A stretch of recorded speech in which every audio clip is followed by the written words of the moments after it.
Hello po at maligayang pagbabalik. Narito po ang compilation videos na mula sa Betrayal Stories playlist na sana po ay magustuhan po ninyo. Maraming salamat po! Unang video. Naging single mom ako nung pumanaw ang aking mister sa ibang bansa dahil sa trahedya. 4 ang aking supling noon. Biglang naulila, biglang nawala ng mister, biglang nawala ng ama ang mga anak ko, at higit sa lahat, bigla kaming nawala ng kabuhayan. Kaya naman labis akong napilayan, lalo na ang bunso ko ay 6 na buwang gulang pa lamang. Sa kompensasyong natanggap ko, pinampuhunan ko ito sa isang maliit na sari-sari store at nagtitinda ng pangmeryenda gaya ng turon, banana at kamote Q. Paminsan-minsan ako ay nagpapa 5-6 kapag may extra ako dahil malaki ang tubo ko dito na ginagamit ko pambili namin ng ulam. Hindi ko magagawa ang lahat ng ito kung hindi din sa tulong ng panganay kong anak na babae. Sa edad niyang 10 taon, siya na ang katuwang ko sa buhay at sa pag-aasikaso sa kanyang mga kapatid. Hindi lamang iyan, siya ay meron ding likas na talino. Kaya naman pinilit kong iginapang siyang makapag-aral. Habang ako ay abala sa pagtitinda, siya din ang nagtuturo sa kanyang mga kapatid hinggil sa kanilang mga takdang aralin. Bagamat ako ay labis na abala upang mapunan ang lahat ng aming pangangailangan, nagpapasalamat naman ako dahil ang mga anak ko ay masunurin at mababait. At sa paglipas ng panahon, natuwa ako dahil nagkaroon ng scholarship ang aking panganay na ipinangalan ko sa isang bulaklak na iris na mayroong kahulugang nagsisimbolo ng pag-asa. Sa ibinigay na pagsubok sa amin ng Panginoon, minsan titingin lamang ako sa Kanya upang pagkunan ng pag-asa. Nung nakakuha siya ng scholarship, nagkaroon ako ng pag-asa dahil napakalaking tulong nito upang matugunan ang kanyang pag-aaral. Gayunpaman, meron pa kaming kailangang pagkagastusan dahil ang iba ko pang mga anak ay nag-aaral din tulad niya. Sa totoo lang, hindi ko mapigilang makonsensya dahil hindi naramdaman ni Iris ang pagiging bata magmula noong siya ay maulila. Yung bang naglalaro sa labas kasama ang mga bata. Yung na-enjoy niya ang kanyang kabataan, yung walang inaalala, yung walang responsibilidad. Pero dahil iba ang nakasulat sa aming kapalaran, siya ay naging mature kaagad sa edad niya. Umako ng mga responsibilidad at ni minsan hindi ko siya narinig na nagreklamo na, bakit ganito ang buhay natin? Bakit kailangan ko itong gawin? Kapag dumarating ang panahon na nawawalan ako ng gana o pagod na pagod, pagmamasdan ko lamang siya at hahaplusin ang kanyang buhok, ito na ang nagbibigay sa akin ng panibagong lakas upang magbigay ng pag-asa. Sa totoo lang, hindi lang naman si Iris ang nagbibigay sa akin ito, maging ang mga kapatid nito. Na habang pinagmamasdan ko ang mga anak ko, sinasabi ko sa sarili ko na kailangan kong magpatuloy at maging matatag. Lalo na nasa kolehiyo na ang aking panganay at ang nasa isip ko, kaunting taon na lang ang aming gugugulin, makakaraos din kami. Bukod sa kanyang pag-aaral, nagtatrabaho din si Iris gaya ng pagbibigay ng tutor online na nagsimula magmula noong tumigil siya sa trabaho bilang service crew. Sa pamamagitan nito, nakaipon siya ng pambili ng murang computer at nagpakabit kami ng internet dahil sa nauusong pwedeng kumita online. Sa taglay niyang talino at diskarte, hindi na niya kailangang bumiyahe para lang magtrabaho. Sa pagiging maabilidad ng anak ko, nalalampasan namin unti-unti ang mga pagsubok na ito. Kaya naman, labis-labis ang aking pasasalamat kay Iris. Hindi lamang sa kanyang tulong, na nagbigay din ito ng inspirasyon sa mga kapatid niya na mag-aral din ng mabuti, na maging magaling sa klase upang makakuha ng mataas na marka para sa paghahanda ng kolehiyo at matanggap sa oras na mag-apply sila ng scholarship.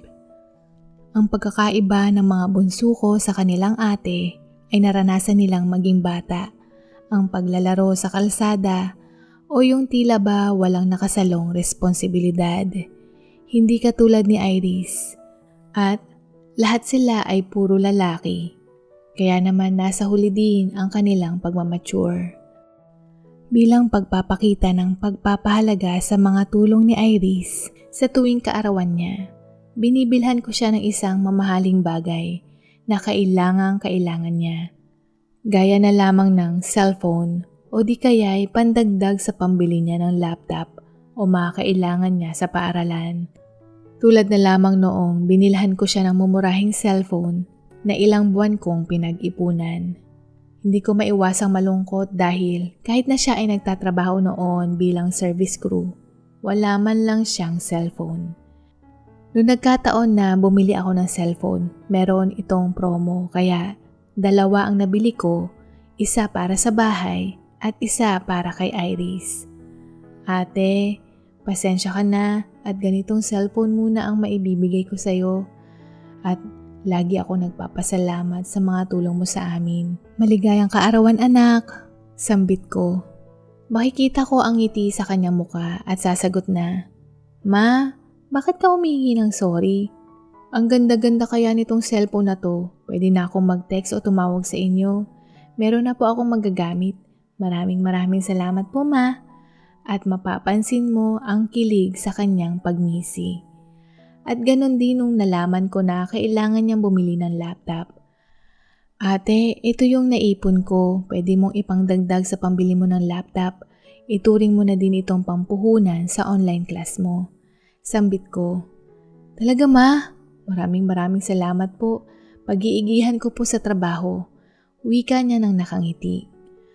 Sa mga anak ko, kahit na nakikita nilang nagbigay ako ng ganoong kamahal na bagay sa kanilang ate, hindi sila nagreklamo dahil naiintindihan nila ang aming sitwasyon.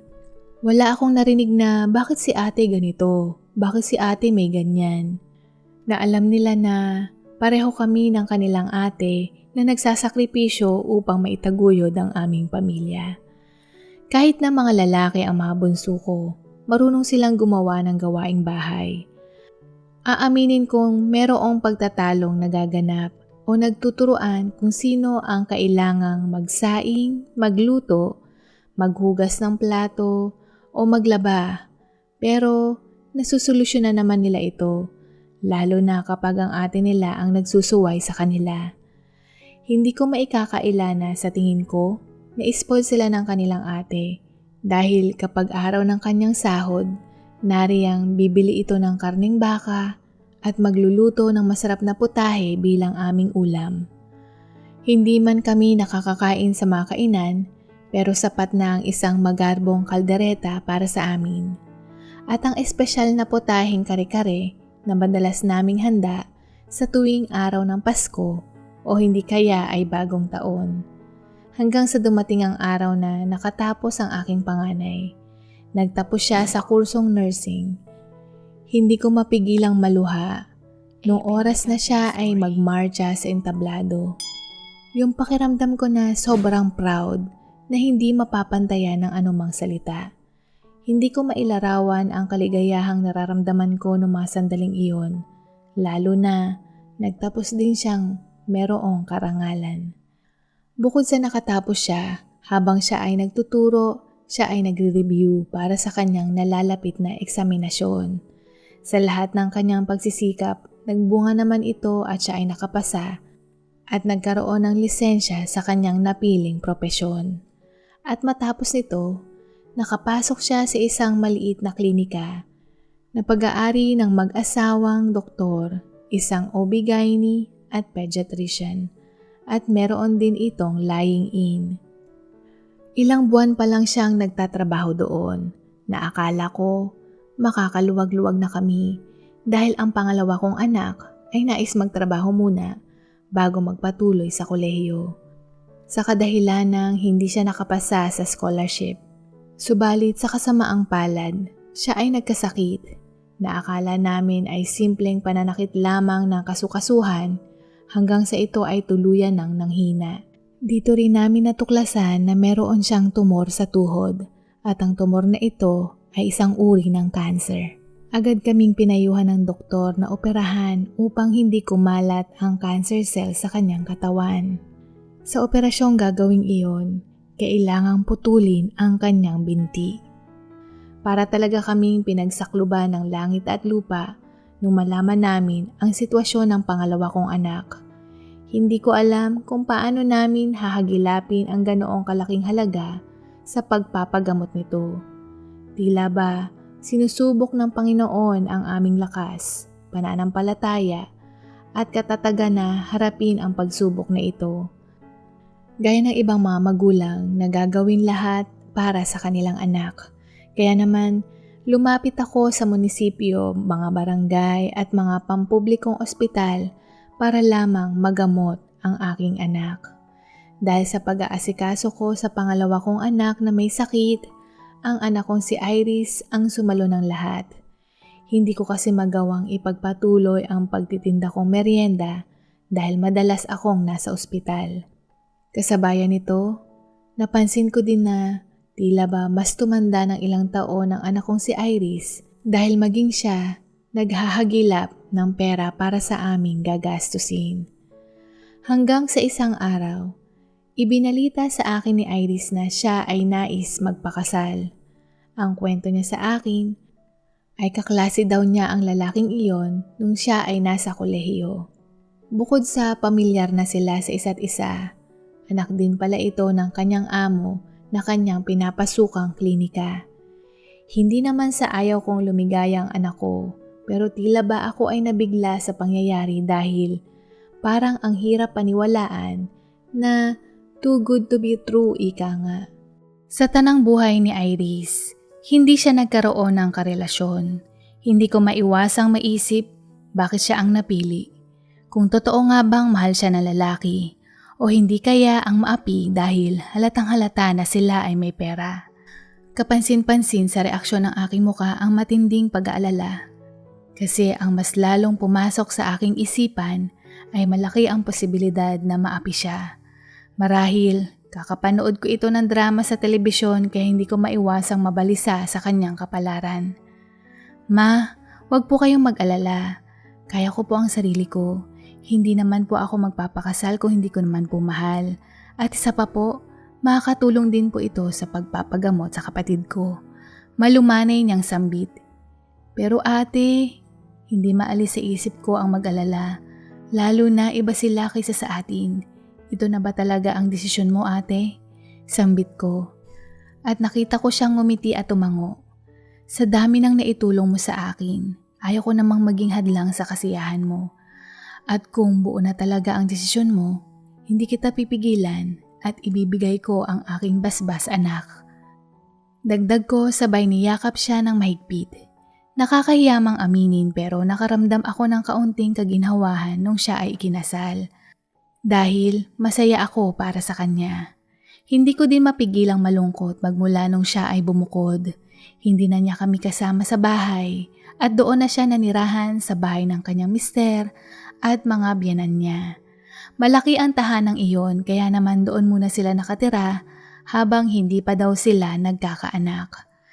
Kasabayan nito na ipagamot din namin ang kanyang kapatid, na operahan, napakimo at matapos ang ilang taong paggagamot, matagumpay din ang bone marrow transplant na isinagawa sa kanya. Ang bunso kong anak ang naging donor nito, kaya kalaunan ang anak ko ay gumaling. Kung hindi dahil din sa tulong ng asawa ni Iris, hindi din namin ito makakamit.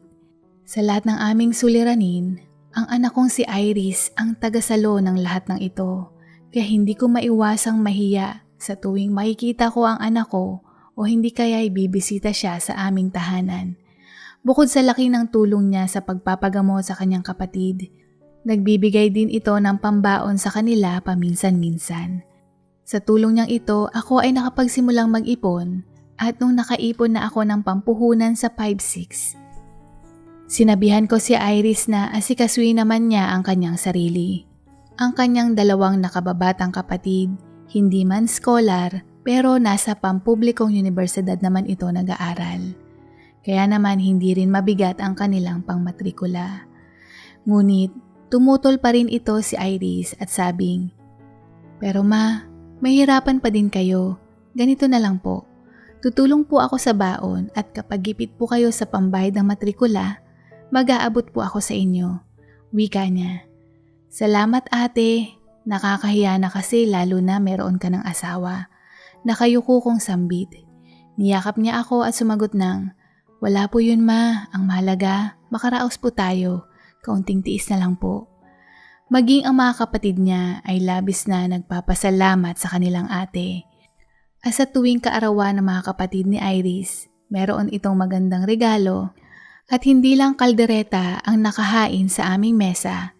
Ngayon, na sa bawat merong kaarawan, hindi na mawawala ang kare-kare sa aming hapagkainan. Halos kalahating dekada na ang lumipas, wala pa ding anak sina Iris at ang mister nito. Nabanggit lang sa akin ni Iris na hindi pa sila handa ng kanyang asawa. Napaisip ako dahil maaaring sa kanyang pagtulong sa kanyang mga kapatid na kung siya ay magkaroon ng anak, maapektuhan ang kanyang pagsustento at mga atensyon dito. At maaaring pinapatapos muna niya ang kanyang dalawang kapatid na nasa kolehiyo. Sa oras na makatapos ang kanyang mga kapatid, panigurado akong dito na kami tiyak na makakaluwag-luwag. Hanggang sa meron akong napansing kakaiba kay Iris. Gaya ng pagdalang ng kanyang mga text messages, pagdalaw sa bahay, mga pagtawag niya bilang pangangamusta. Bukod dyan, dumalang din ang pagkikita namin. Hindi lang iyan, kung noon sa tuwing bibisita ito sa bahay, sa labas pa lang ng pintuan, mararamdaman mo na ang masigla niyang aura. Ngayon, napansin ko na ang kanyang matamlay at tulalang reaksyon. Nagdala siya ng pasalubong cake at prutas sa kanyang mga kapatid, pero habang masayang kumakain ang mga ito, pinagmamasdan niya ito ng may lungkot sa kanyang mga mata. "Ate, anong problema?" Malumanay kong tanong. Wala po ito ma. Pagod lang po siguro ako. Marami po kasing pasyente sa lying-in." Sagot niya. Noong oras na marinig ko ito, pinahiga ko siya sa kama at binigyan ng masahe. Alam kong merong bumabagabag sa kanya o marahil nag-away silang mag-asawa. Nais ko mang malaman pero hindi na ako nangialam. Away nilang mag-asawa iyon at mahirap na itong panghimasukan. Pinagtimpla ko din siya ng chocolate drinks na galing sa sachet na paborito niyang inumin nung nakatira pa siya dito sa bahay. Batid kong maliit lamang na bagay ito pero nais kong makatulong upang maibsan ang kanyang mga alalahanin. At isa pa, magsasabi naman ito kapag gusto niya. Matapos ang kanyang pagbisita noon, dito ko na napansin na mas lalong dumadalang ang kanyang pagpaparamdam. Dumaan ang mga linggo at umabot ng 1 buwan. Tila, nakapagtataka na hindi man lang siya nagte-text o tumatawag sa akin. Ang huling kausap ko sa kanya ay labis na abala ang kanyang klinika sa dami ng pasyente. Kaya naman, hindi ko siya iniistorbo. Ngunit, 1 buwan na ang nakalipas. At sa pagkakataong ito, hindi na ako mapakali at nais kong malaman ang kanyang tunay na lagay. Nagtungo ako sa bahay kung saan siya tumutuloy, ngunit pagdating ko doon walang tao, maging kasambahay ay wala din. Mag-iintay na lang ako, sayang naman ang ibiniyahe ko, sa isip-isip ko. Bago ako nag-intay, kumain muna ako saglit dahil hindi ko alam kung gaano ako katagal mag-iintay doon. Hindi ko alam kung bakit pero ang mga paa ko ay sadyang dinala ako na magpunta sa bahay nila. Maya-maya pa, mga halos 2 oras ang pag-iintay, natanaw ko na ang sasakyan ng aking manugang. Mula sa kanto, kaya naman nagdesisyon akong puntahan at batiin ito nang biglang merong lumabas na ibang babae sa loob ng sasakyan.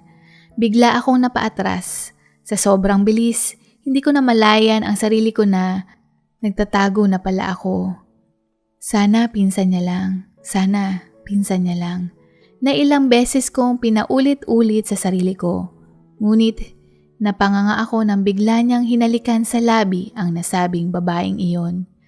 at natataranta akong binuksan ang kamera sa cellphone upang kunan ng ebidensya ang kahayupan ng aking manugang. Bukod sa paghalik, kaakbay niya itong kasama na pumasok sa tahanang iyon. Hindi ko mapigilan na ikuyom ang aking kamao hanggang sa napansin ko na labis na tumutulo ang mga luha ko. Dito na ako napatanong sa Panginoon kung bakit. Bakit tila ba nagiging suki kami ng suliranin? Bakit si Iris, ang pinakamabait at matulungin kong anak, hindi siya nararapat sa ganitong klase ng parusa? Labis na sumisikip ang dibdib ko para sa anak ko. Pag uwi ko sa bahay, dito ko ilang beses siyang tinatawagan at nung nag-text ako sa kanya, sagutin mo at importante, dito lamang niya sinagot ang aking tawag. Nung pagkasagot niya, parang Armalite na dire-diretso ang aking pagsasalita na pati ang sarili ko hindi ko na maintindihan. Alam mo ba ang mister mo ay may babae, napakahayop? Wika ko at patuloy na nagsasalita ng purong negatibong komento hingil sa kanyang taksil na mister. Hanggang sa napansin kong tahimik lamang ang anak ko at hindi nagsasalita.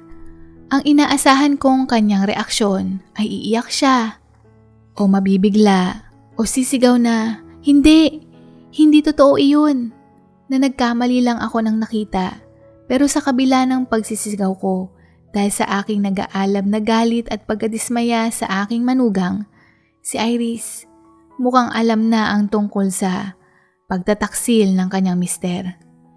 Huwag mong sabihin, alam mo na. Bigla akong sambit. Tahimik lang siya at nagsalita na sa susunod na lang kami mag-usap. Kahit na nais ko siyang kausapin, siya na mismo ang nagbaba ng tawag. Nung gabing iyon, hindi ako makatulog.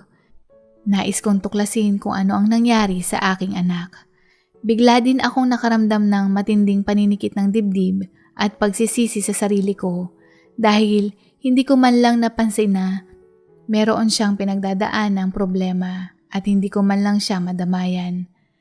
Naisipan kong puntahan sa klinika ang anak ko upang sabihin ang natuklasan ko. Pagdating ko doon, nakilala ako ng receptionist at sinabing nasa opisina ang anak ko at maaari akong magtungo doon. Sarado pa ang klinika kaya naisip ko baka abala ito sa paghahanda ng pagbubukas.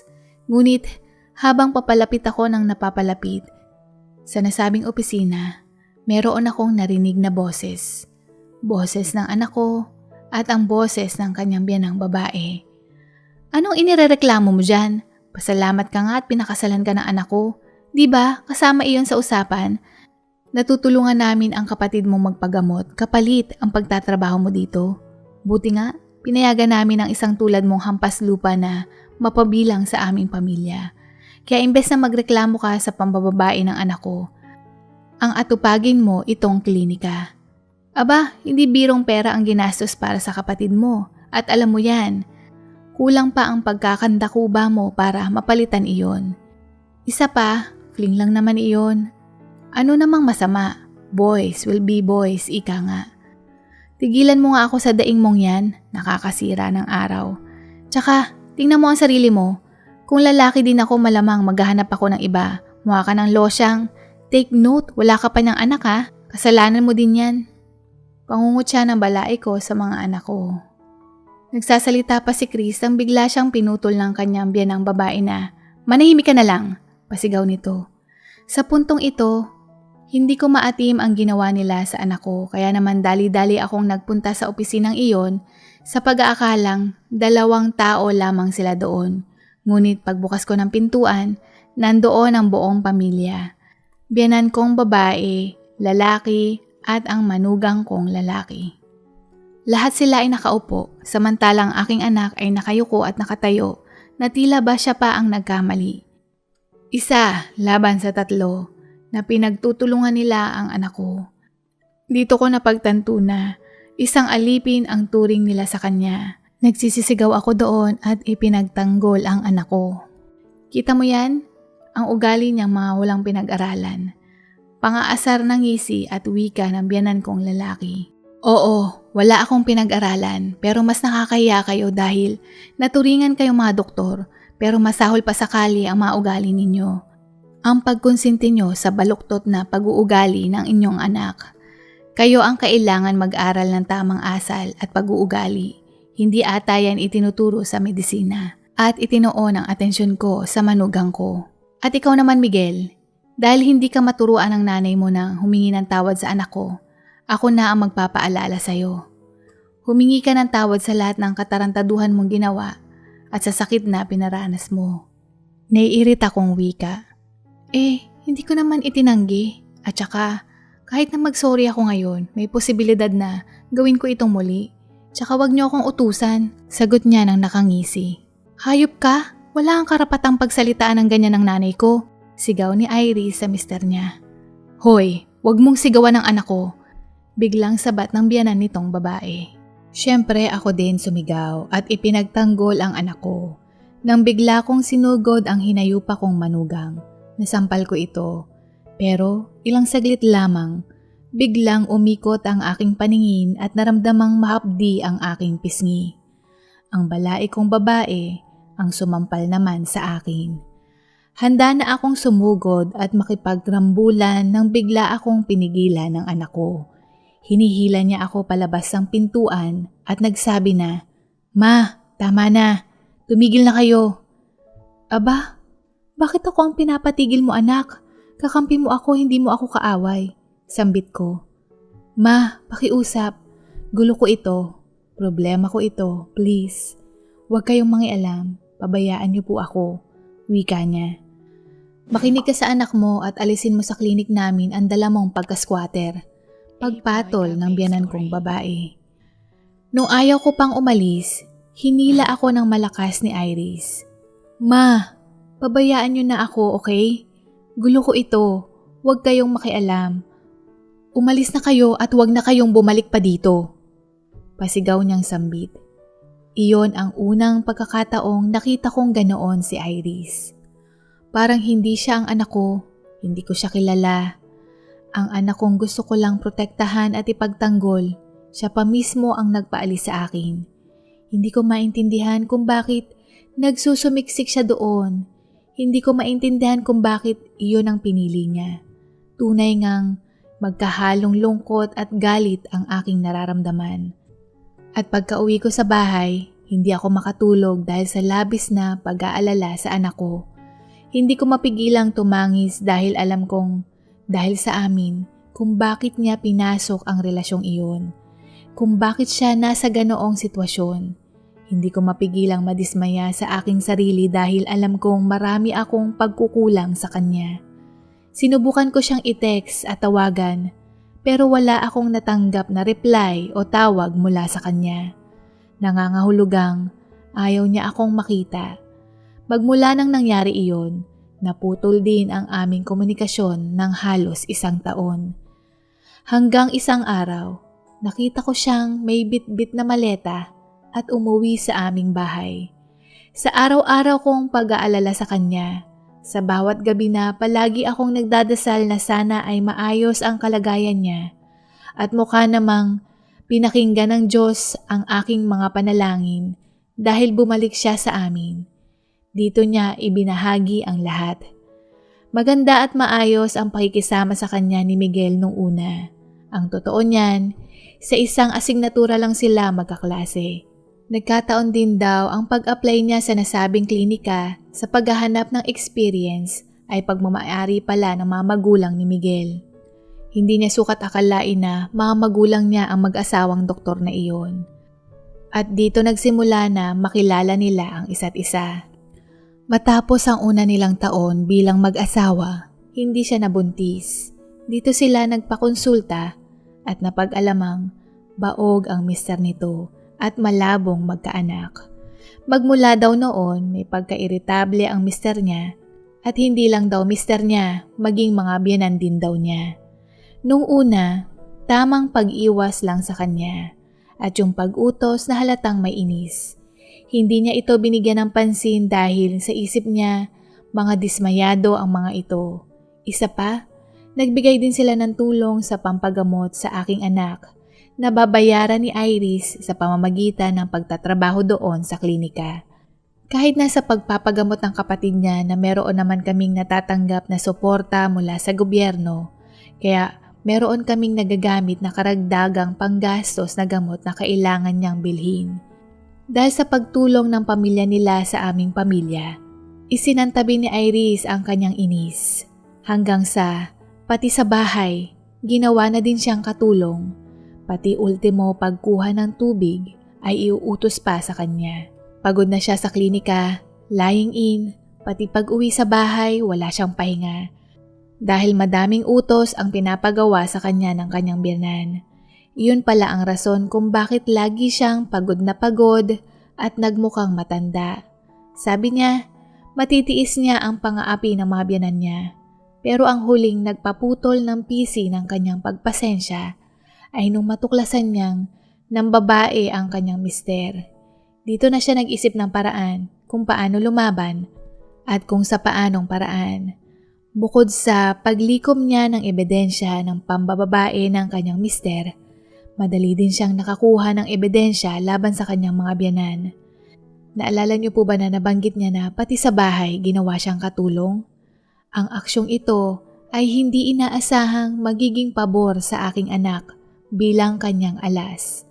Dahil isang beses, nung naglilinis siya ng kwarto, hindi niya sinasadyang makita ang isang ledger na naglalaman ng undeclared sales para iwas sa pagbayad ng buwis. Sa kanyang paglikom ng ebidensya, kailangan niyang labis na maingat, kaya naman nung araw na naganap ang senaryong pinaalis niya ako, hindi pa daw sapat ang kanyang ebidensyang nalikom at ayaw niyang masira ang kanyang plano.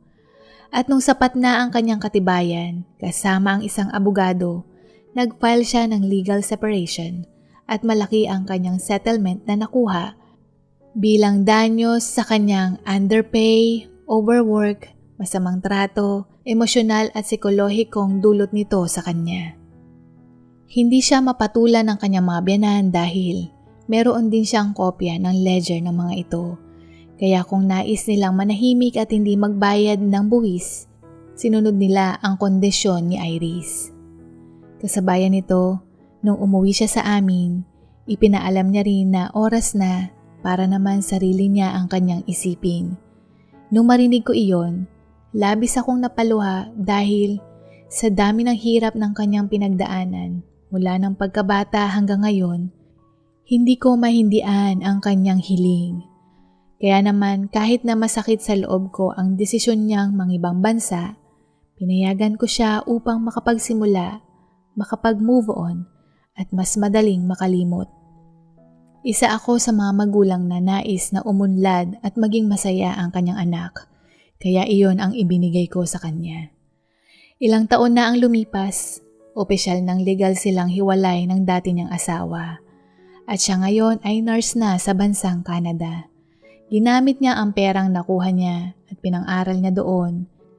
Kasama niya din doon ang pangatlo kong anak at susunod na din ang pinakabunso na pareho nilang sinundan ang yapak ng kanilang ate na maging nurse.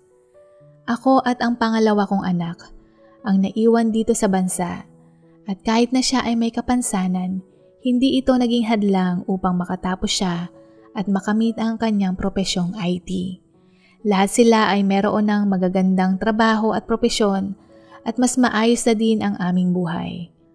At ang lahat ng ito ay naging posible sa pagsisikap at busilak na puso ng aming ating si Iris, na habang buhay akong magpapasalamat sa ginawa niya para sa aming pamilya.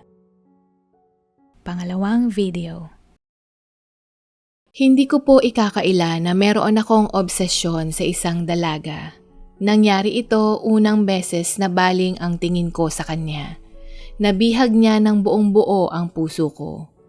Transferi ako sa huling taon sa high school sa eskwelahang iyon at nung unang araw ng pagpasok sa klase, isa siya sa mga grupo ng mga kababaihan na lumabas mula sa girls' comfort room. Napansin ko kaagad ang kanyang mapulang labi at magandang pisngi. Batid kong merong kaunting lipstick siyang gamit na nagpalutang ng kanyang kagandahan.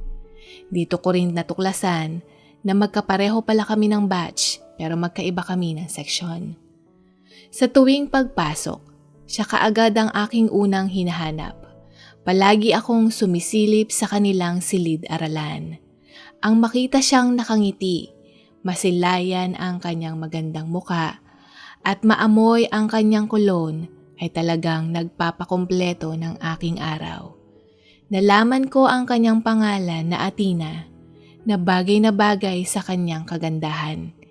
Ipinangalan siya ng kanyang mga magulang sa isang diyosa na tunay ngang nakakabihag ng puso ng sinuman. Hindi na rin ako magtataka kung maraming lalaki ang humahanga sa kanya. Hanggang sa gabi, sa aking pagtulog siya ang laman ng aking isipan. Hindi ko kaagad siya naligawan dahil mayroon siyang nobyo. Kaya naman hanggang sa tingin lamang muna ako. Nakontento na ako na hangaan siya sa malayo. Nakontento na ako masilayan siya sa bawat araw sa eskwelahan. Kahit na alam kong meron siyang iba, hindi ito napigilan na tuklasin ko ang mga bagay na hilig niya. Gaya ng paborito niyang musika, pagkain, klase ng pelikula, mga libro o magazine, prutas, artista, at lahat ng bagay tungkol sa kanya. Hindi lang iyan, nakahiligan ko din ang pagkuha ng kanyang litrato. At para hindi ako mahalata, inaral ko ang photography at nag-apply ako bilang isa sa mga photographer sa mga events at festival ng aming paaralan. Sa ganitong paraan, kung may makakita man ng mga litratong kuha ko gamit ang kamera, hindi ito kaagad mahalata na meron akong gusto sa kanya. Nung nagkaroon ng school intramurals, siya ang muse sa batch namin. Nakasuot siya ng uniforme na katulad ng pang-pep squad. Nakaayos ang kanyang buhok at may makeup na mas lalong nagpalutang ng kanyang kagandahan. Dito ko din unang nakita ang kanyang mga magulang at napag-alaman ko na ang kanyang ama ay banyaga. Bagay na nagbigay kalinawan sa kanyang malaparlas na kutis at matangos na ilong. Matapos ang aktibidad sa eskwelang iyon, ito din ang nagbigay daan upang mapansin niya ako. "Hello, you're the one in charge for the photos, right? May I have a copy of the photos you took at the intrams?" Wika niya sa akin. Ito ang unang pagkakataong nakita ko ang mukha niya ng malapitan. Na ilang sentimetro lamang ang layo ng mukha niya sa mukha ko. Tila ba natunaw ang aking puso at hindi ako makahinga. Sa sobrang gulat ko, hindi ako kaagad nakasagot. "Hello?" Wika niyang muli. At dito ako nahimasmasan sa aking iniimaheng larawan na kasama siya. Binigay ko ang kopya ng mga litratong mga nakuha ko nung pagdiriwang na iyon. At buti na lamang naihiwalay ko kaagad ang pampersonal kong kuha niya sa ibang folder. Kaya mas lalo pa akong nag-ingat magmula noon para hindi ako mapaghalataang meron akong obsesyon sa kanya. Naulit pa muli na kinakausap niya ako sa tuwing may mga events o festival sa aming paaralan. Ginagamit ko itong pagkakataon upang makipagkaibigan o maging malapit sa kanya. Hindi ito naging madali dahil ang kanyang nobyo ay nakabantay sa kanya na parang tigre. Kaya naman, kontento na ako kapag kakausapin niya ako hingil sa kanyang mga litrato. Hanggang sa dumating ang araw na parang binigyan ako ng tsansa ng tadhana. Dahil nung prom namin, nakasayaw ko siya ng isang kanta kahit wala pa itong 1 minuto. Nahawakan ko ang kanyang malambot na parang bulak na mga kamay. Matitigan ang kanyang mala-almond shape na mga mata, mahabang pilikmata at malalim na talukap. Ang kanyang mga ngipin ay maputi at pantay at ang kanyang matangos na ilong. At syempre, hindi ko mapigilang langhapin ang kanyang mabangong cologne.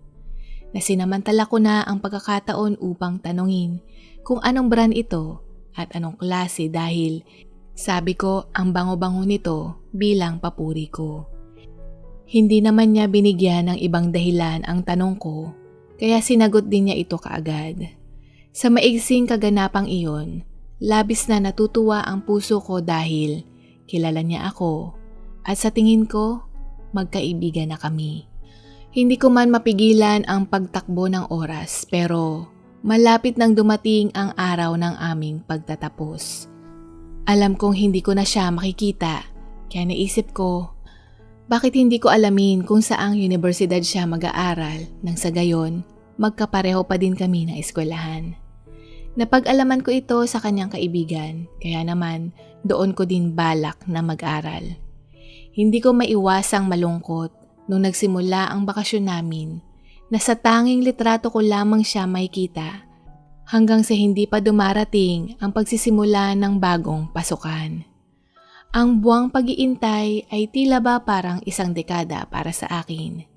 Palagi kong binabalikan ang mga sandaling kami ay nagkasayaw, ang kanyang malambot na kamay, ang kanyang kissable red lips na hindi ko mapigilang lawayan at kagatin ang aking labi.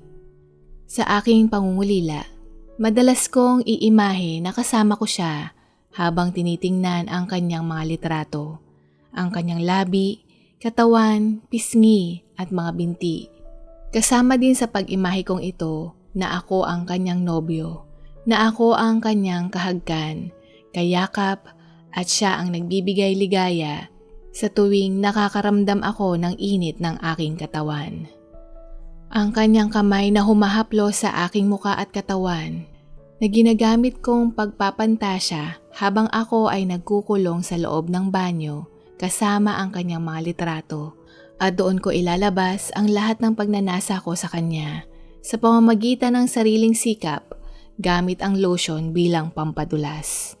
Sinimulan ko itong gawin sa tuwing naalala ko siya kaya naman hindi ko mapigilan na tumindi ang init na dumadaloy sa aking katawan. Nung nagsimula ang pasukan, sabik na sabik akong makita siya at dito ko natuklasan na hiwalay din sila ng kanyang nobyo. Umasta akong wala akong ideya na naroroon din siya nag-aaral, na hindi ko alam ang kanyang oras ng mga klase, na hindi ko alam ang kanyang mga asignaturang na-enroll o pinapasukan, na ipinalabas ko na isa itong nagkataon lamang. Alam ko kung saan siya dumadaan patungo sa cafeteria ng universidad. At isang araw, umasta akong kumukuha ng litrato nang mapansin niya ako. "Hi, I know you. You're Alvin, right?" Sambit niya. "Oh, Athena, dito ka din nag-aaral?" Pagpapanggap kong sabi. "Yes, what a coincidence," sagot niya. At syempre, hindi ko pinalampas ang pagkakataon at inaya ko siya na mag-cafe. "Kung okay lang sa'yo, can I invite you for a cup of coffee or tea?" "Yeah, sure. I won't mind. I'd like to take a look at the photos too." Sagot niya nang nakangiti. Yes, so far so good. Sa isip-isip ko. Umasta akong walang alam hingil sa kanya, gaya ng sinabi niyang hiwalay na sila ng kanyang nobyo. "Oh, I'm sorry to hear that." Malungkot kong sambit para makuha ko ang kanyang simpatsya. "Oh no, it's okay," tugon niya. Nais kong hawakan ang kanyang kamay. Nais ko siyang hagkan ng malalim, yakapin ng mahigpit, pero kailangan kong pigilan ang sarili ko para hindi mahalata ang tunay kong nais. Nagpasalamat ako sa kanya dahil pinaunlakan niya ang imbitasyon ko. Inaakala ko na mangyayari iyong muli, ngunit matagal ito bago ito naulit. Sa paglipas ng panahon, minsan nagkakasabay kaming kumain sa cafeteria at kumuha din ako ng isang asignatura na kapareho sa kanya, na isa kong estilo upang lalong mapalapit ako sa kanya. Sa maraming buwan kong paghihintay, nung pinaunlakan niya ang aking imbitasyon na kumain kami sa labas, dito ko inamin sa kanya nais ko siyang ligawan at natuwa ako nung sinabi niyang pwede naman. Kaya magmula noon, hindi ko sinayang ang pagkakataon. Lahat ng kanyang kailangan, gusto, nais ay handa kong ibigay. Daig ko pa ang isang bodyguard na nakabantay sa kanya. At matapos muli ang ilang mga buwan kong pangliligaw kay Athena, sa wakas, ako na ang pinakamasayang lalaki sa balat ng lupa. Noong araw na naging opisyal kaming magkasintahan, alam ko na sa sarili ko na labis ko siyang mahal na mahal. Upang mapanatili na maganda ang takbo ng aming relasyon, sa lahat ng bagay, siya ang nasusunod. Kapag nag-aaway kami, hindi importante sa akin kung siya ang may sala. Uunahan ko na siya at ako ang hihingi ng patawad. Nung ika-6 na buwan namin bilang magkasintahan, inaya ko siyang manood ng sine. At iyon ang unang beses na nahalikan ko ang kanyang leeg, pisngi, at ang kanyang malambot na labi. Habang hinahagkan ko siya, labis na init ang aking nararamdaman at nais ko siyang mapasa akin ng lubusan. Noong mga sandaling iyon, nakaramdam ako ng kakaibang gutom. Napansin ko ang kanyang kamay ay napahawak sa aking leeg at sa kilos niyang iyon sa tingin ko pareho kami ng ninanais pero kailangan kong magpakasiguro. Inilapit ko siya sa aking katawan, hindi siya tumanggi. Hinaplos ko ang kanyang likuran, hindi rin siya tumanggi. Nilaliman ko ang aking pagkakahagkan, hindi pa rin siya tumatanggi. At dahil patuloy pa rin magkadikit ang aming mga labi, kaya natitiyak ko nung mga sandaling iyon, nagliliyab din ang kanyang katawan. Pabulong kong sinabi sa kanya, "Halika, pumunta tayo sa lugar na tayong dalawa lang." Maikli kong sambit at muli siyang hinagkan. Nakita ko siyang tumango at nagmamadali kaming umalis ng sinehan. Nung makarating kami sa kwarto, ang lahat ng imahinasyon kong pinagpapantasyahan ko noon ay naging realidad. Base sa kanyang mga kilos, mukhang meron na siyang karanasan. Pero hindi ko ito alintana. Ang mahalaga, mapasa akin siya na mabusog, malunod at masiyahan ang pangangailangan ko. Ang kanyang kinis, mahalimuyak na amoy ay nagbigay kasiyahan sa akin. Eto ako, isang lalaking matagal nang may gusto sa kanya. Ngayon ay kayakap at kahagkan ko ang babaeng nag-iisang iniirog ng puso ko. Habang abalang-abala akong punan ang bawat aming nais, ang tumatakbo sa isip ko ay, akin ka lang, akin ka lang. Ikaw ay pag-aari ko. Tanging ako lamang ang iyong mamahalin at tuturuan kitang sambahin mo ako. Ipaparanas ko sa iyo ang hindi mo naranasan sa iba upang lalo mo akong hanapin at kailanganin. Nung marinig ko ang kanyang ng ilang beses habang nakapikit, napayakap ng mahigpit sa akin at hindi tumatanggi sa ginagawa ko, tunay niyang pinasaya ang puso ko dahil ang aking preparasyon na mangyari ang aming pagpupulot gata ay nagbunga ng magandang resulta. Kasabayan nito, kailangan ko ding mag-ingat dahil mahirap ang magkamali. Hindi maganda ang aming buhay kung mapapaagang magbunga ito. Pareho kaming hindi pa handa, lalo na nag-aaral pa din kami. Matapos ang pangyayaring iyon, pag-uwi ko sa bahay, hindi ko makalimutan ang nangyaring iyon at nakaramdam na naman ako muli ng gutom. Hindi gutom sa pagkain para mabusog ang tiyan, kundi gutom mula sa aking nagliliyab na katawan. Noong mga sandaling ding iyon, napagtanto ko na sa tuwing magkikita kami, gagawa ako ng paraan para lamang matugunan at makuha ang aking gusto. At sa hindi ko maipaliwanag na dahilan, na kapag nagaganap na may nangyayari sa amin, laging pumapasok sa isip ko na pagmamay-ari ko siya. Nilalaliman at hinihigpitan hanggang sa marinig ko ang kanyang sigaw at kapag nangyayari iyon, mas lalo akong ginaganahan na tila ba ako ay nasasaniban na ng demonyo. Na kahit na meron siyang buwanang dalaw, hindi nito mapipigilan ang nais ko. Puro pang sarili kong kapakanan, kaligayahan ang inaatupag ko dahil nais kong punan ang matinding gutom na nararamdaman ko hingil sa kanya. Hanggang sa napansin kong tumanggi siya, akala ko lang noon masama ang kanyang pakiramdam, nawala sa mood o hindi kaya dinatnan siya ng kanyang buwanang dalaw. Nagtataka ako dahil kung noon gustong gusto niya pero ngayon napapadalas na ang kanyang pagtanggi. Hindi lang iyan, bibihira na din siyang makipagkita sa akin.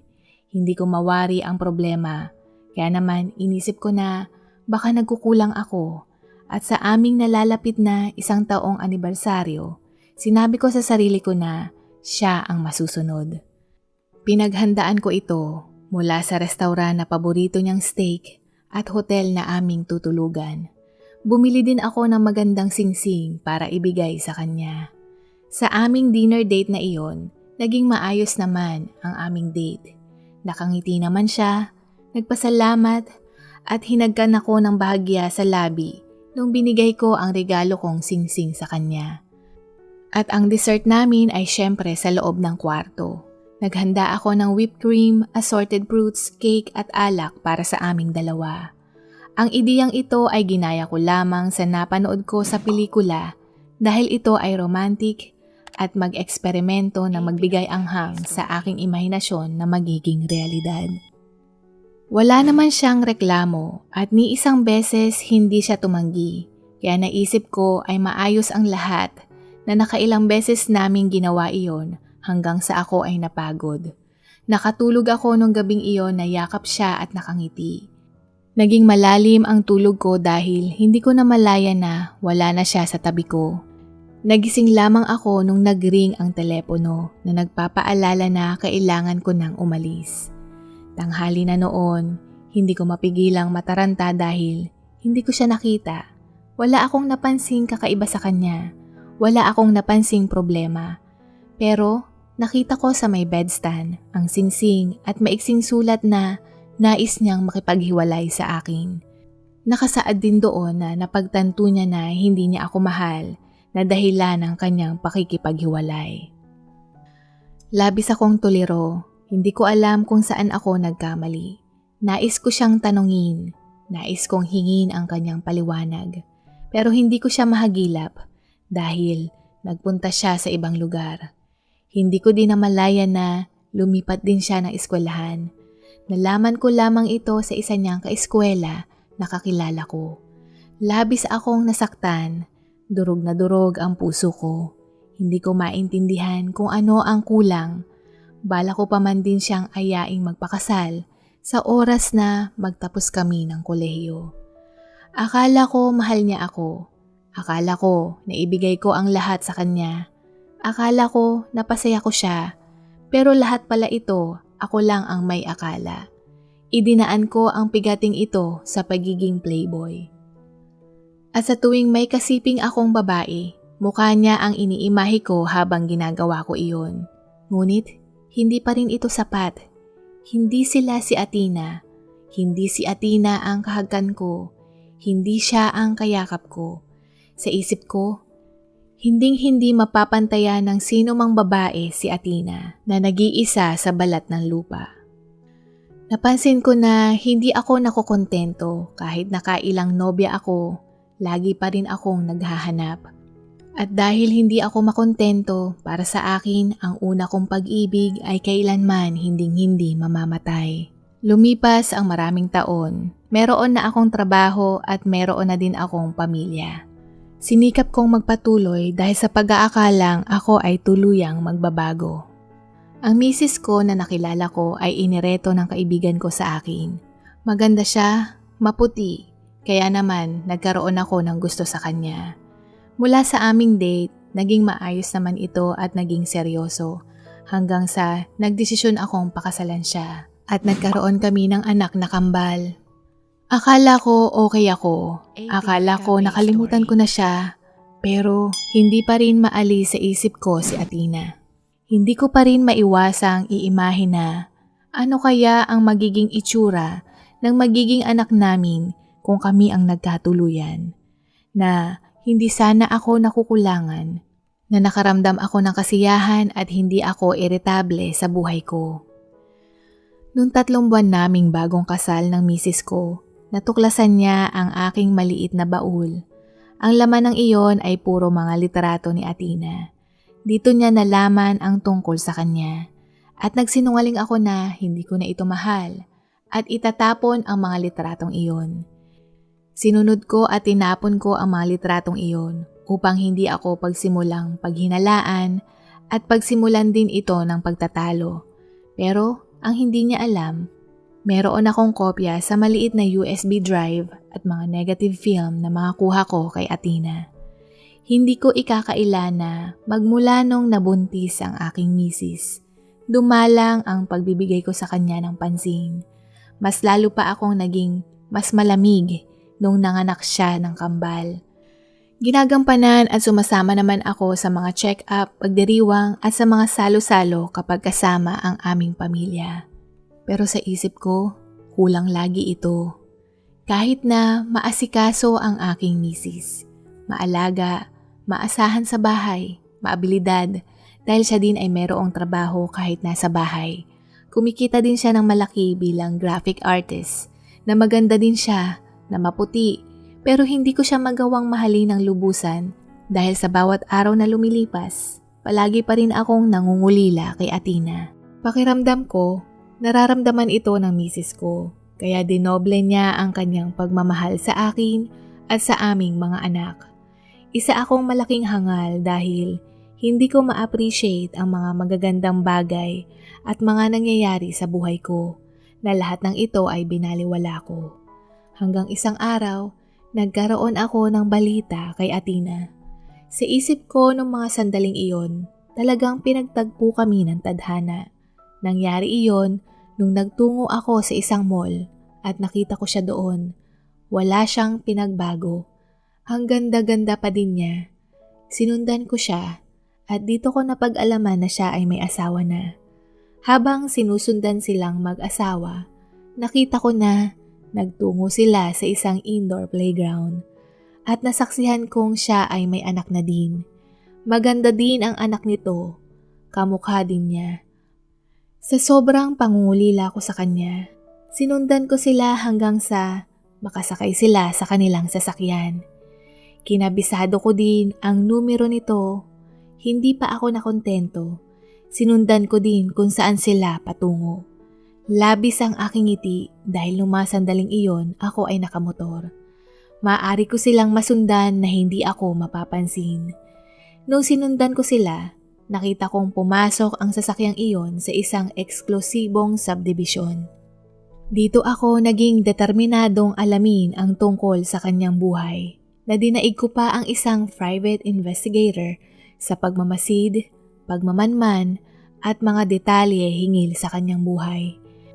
Nanumbalik ang obsesyon ko sa kanya at ako ay naging ganap na isang stalker. Hindi ko matanggap na ang lalaking iyon ang pinili niyang pakasalan, kaya naman inalam ko din ang tungkol sa buhay nito. Sa obsesyong ito, mas nawalan ako ng oras sa sarili kong pamilya. Hindi ko alam pero apektado ako sa nangyari. Labis na panghihinayang ang aking naramdaman. Hindi maalis sa isip ko na ako dapat ang kanyang mister.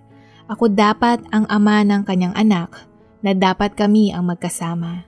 Hanggang sa pumanig muli ang pagkakataon sa akin, sa aking pagmamanman, natuklasan ko na ang kanyang mister ay nangangaliwa. Sa isang hotel, nakita ko na meron siyang katagpo at nagtungo sa loob ng isang kwarto doon. Dala ang aking mga nakalap na ebidensya mula sa aking kamera. Hindi na ako makapag-intay na sabihin ito kay Athena. Hindi ako makapaniwala na lolokohin lamang siya nung lalaking pinakasalan niya. Hindi ako makapaniwala na ganoong lalaki ang pinili niya. At ang intensyon ko lamang noon ay ibunyag ito kay Athena upang sila ay maghiwalay, at kung maghiwalay sila, maaring meron akong pag-asa. Tinawagan ko siya sa kanyang cellphone at nagpakilala. "Oh my God! How did you get my number?" "It doesn't matter. Just leave me alone." Sambit niya at ibinaba ang tawag. Hindi ako nagpatinag at ilang beses tumawag pero hindi niya sinasagot. Kaya naman nag-text ako sa kanya na, "Please, I need to show you something really important. Tungkol ito sa mister mo. Pagkatapos ito, hindi na kita gagambalaing muli. Please, Athena." Dahil sa pagpipilit ko, napapayag ko siya at nagkita kami sa isang restaurant na mayroong private room. Sa araw ng aming pagkikita, labis akong excited. Ang makita siya, ang maamoy muli ang kanyang amoy, o ang mahawakan ang kanyang kamay ay talagang nagpapatindi ng aking uhaw. Ang inaasahan kong reaksyon niya, magpapasalamat siya sa akin. Na magsisisi siya na hindi ako ang pinili niya. Naluluhod siya at magmamakaawa na tanggapin ko siyang muli sa aking mga bisig dahil mali siya ng lalaking pinakasalan. Subalit, malayong malayo sa imahinasyon ko ang kanyang reaksyon. Unang dating pa lang niya, nakasimangot na siya kaagad. Baka gusto mong uminom ng juice, magpalamig ka muna, sambit ko. No need, what is it? Tugon niya. Hindi na ako nagpaligoy-ligoy pa at inilabas ang brown envelope. Sa loob nito ang makakuha kong litrato ng pangangaliwa ng kanyang mister. Nakita ko ang pagkagulat sa kanyang mga mata. Na iniintay ko ang kanyang reaksyon na yayakap siya sa bisig ko. Naiiyak siya sa balikat ko habang hahaplusin ko ang kanyang buhok. Pero kinuha niya ang juice, ang akala ko na iinumin niya. Mukhang nabigla at magpapalamig sa isip-isip ko. At ilang saglit pa, isinaboy niya ito sa mukha ko. Wala kang karapatang panghimasukan ang buhay ko at ng asawa ko. Lihim mong sinusubaybayan ang buhay ko? Sa oras na ulitin mo pa to, hindi na ako magdadalawang isip na ipapulis ka. My goodness, good thing I didn't marry a loser like you. Stay the out of my life. Wika niya nang nanggagalaiti sabay kinuha ang laman ng envelope at umalis. Labis akong nagulat sa kanyang sinabi at ginawa. Hindi ko maintindihan kung bakit ganun. Hindi niya ako mahal. O baka naman, hindi niya talaga ako minahal. Sabi ko sa sarili ko habang ako ay nakaupo doon. Hindi pa doon nagtatapos ang aking pagkagulat dahil makaraan lamang ang ilang minuto matapos umalis ni Athena. Nagulantang ako nang makita kong pumasok ang mister niya at bigla akong sinapak. Malaki siya sa akin, mas maskulado at nakakayamang aminin. Mas gwapo at mas mayaman siya kaysa sa akin. You stupid son of... Kung ayaw mong sa kulungan ka damputin, layuan mo ang misis ko at ang pamilya ko. Pagbabanta nitong sambit at bago ito umalis, nag-iwan pa ito muli ng isang suntok sa mukha ko para matandaan ko ang nangyari. Matagal bago ako nahimasmasan at matagal din bago ako nakaalis sa lugar na iyon. Pag-uwi ko sa bahay, madilim, walang katao-tao. Hindi lang iyan, wala ding gamit ang misis ko at mga anak ko. Sinubukan kong tawagan ang misis ko pero hindi siya sumasagot. Sa paglilibot ko sa aming bahay, nakita ko ang baul ko na naglalaman ng mga litrato ni Athena at ang buong pamilya niya. Natuklasan ng misis ko ang lihim ko, na maaring ito ang dahilan kung bakit wala silang mag-iina sa bahay. Pinalipas ko ang gabi at nagtungo sa bahay ng aking mga biyenan kinabukasan. Pagdating ko doon, binuksan ng misis ko ang pintuan pero ang tumamban sa akin, ang brown envelope na binigay ko para kay Athena. Ang laman noon ay mga litrato ng kanyang mister. Akala ko magbabago ka, pero hindi. Nagkaanak na tayo, hindi pa din.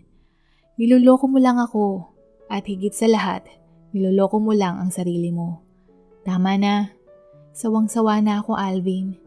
Kahit anong pag-e-effort ko, kahit anong pagmamahal at pag-aaruga ko sa'yo, lahat ng ito baliwala dahil iba ang nasa puso mo.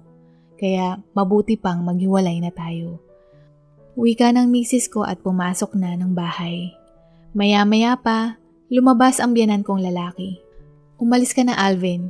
Sa korte gawin mong maayos ang daloy nito kung gusto mong magpatuloy ang buhay mo sa labas ng bilangguan. Pagbabanta niya. Pag-uwi ko sa bahay, dito ko lang naramdaman ang matinding kalungkutan. At patuloy ito ng patuloy. Wala pang isang linggo, nakatanggap na ako ng file for legal separation mula sa abogado ng misis ko at kasama din dito ang kustodiya niya sa aming mga anak. Kapag hindi ko ito gagawin, maaari akong sampahan ng kaso, lalo na may mga litrato din ako ng mga anak ni Athena na gagawin nilang ebidensya laban sa akin. Kaya naman, sinunod ko ang kondisyon ng misis ko. Habang pinoproseso iyon, hindi ko maiwasang mapahiya dahil sa ikinilos ko. Sa obsesyong ito na nakakulong ako sa nakaraan. Ang puso at isip ko ay nasa nakaraan.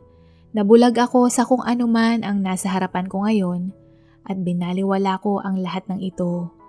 Meron akong mapagmahal na asawa, may mga magagandang anak, maganda naman ang buhay ko. Pero napagtanto ko lamang ang halaga nito nung sila ay wala na. Ito ako ibinuhos ang aking lakas sa babaeng hindi naman ako mahal at binaliwala ko ang babaeng tunay na nagmamahal sa akin. Kaya alam ko ang sakit na nararamdaman ng misis ko. Sa pagdaan ng mga araw, ang bahay walang nagkalat na laruan, walang maingay, walang mabangong amoy na luto ng pagkain. Tunay ngang napakadilim ng aking kapaligiran. At base sa huling pagkikita namin ng misis ko, talagang desidido na siya na makipaghiwalay sa akin. Marahil kung ako din ang nasa posisyon niya, iyon din ang gagawin ko. At kung ano man ang nangyayari sa akin ngayon, pinagbabayaran ko ito dahil ako din naman ang gumawa ng sarili kong multo. Lumipas ang mga taon, akala ko hahanapin ako ng mga anak ko. Pero nakakalungkot dahil hindi rin. Ganito pala ang pakiramdam noong mga panahong binabaliwala ko sila na wala akong pakialam sa kanila. Legal na din ang aming paghihiwalay, pero alam ko darating ang panahon na ipoproseso din ng dati kong asawa ang aming annulment. Gusto ko mang baguhin ang kanyang desisyon pero huling-huli na. Talagang tunay ngang nasa huli ang pagsisisi. Sa mga taong hindi pa lumalabas noon ang desisyon ng korte, sinubukan ko siyang suyuin pero kahit anong gawin ko, hindi siya kumbinsido sa mga aksyon ko. Tunay ngang nawala na ang pagkakataon kong iayos ang pamilya ko. Wala akong magawa sa sitwasyon kundi manmanan sila sa malayo. Ang mga anak ko na palagi kong nakikitang masaya at ang misis ko na lumalabas kasama ang kanyang mga kaibigan at maligaya din. Ang sakit sa pakiramdam na mas masaya sila na wala sa piling ko. Marahil hindi ko lang matanggap ang sinapit ko.